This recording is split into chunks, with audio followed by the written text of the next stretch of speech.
Pirms kāda laika dziedātāja Linda Linda prezentēja savu apģērbu kolekciju. Nu, kārta pienākusi apaviem. Kādiem tūlīt uzzināsim, ejam noskaidrot.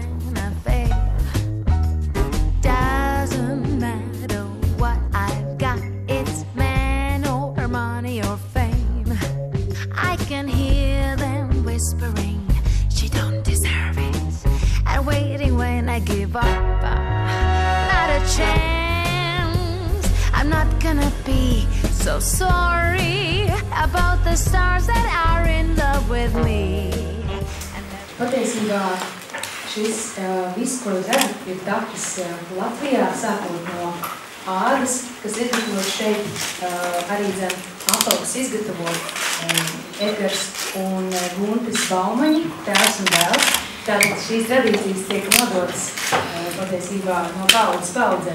Un tā galvenā doma arī bija tāda, ka pastava saglabā savu oriģinālo formu un mainās tikai tās saturs, kas nozīmē jaunas, pošas krāsas un iespēju tās integrēt mūsdienu garderobu.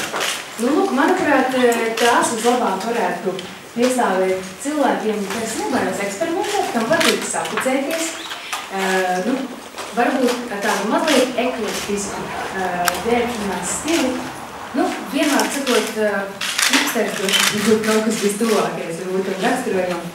Bet tā kā izmēra klāsts diezgan plašs, manuprāt, tas var piestāvēt jebkuram, kam patīk mazliet ekstravagants saģērbties un varbūt mazliet no pūļa izcelties. Ko mēs vēl varētu pastāstīt par šīm pastelām, ir tas, ka jebkurš cilvēks, kas iegādāsies šīs pasteles, tās saņems skaistā, elegantā koku kārbā, kurā arī dzen veidot Latvijā. Un uz tās ir jaunie logo, kas ir šo burtu kombināciju. Jūs varbūt jau redzējāt, jo zinās, tas bija arēnā Rīga.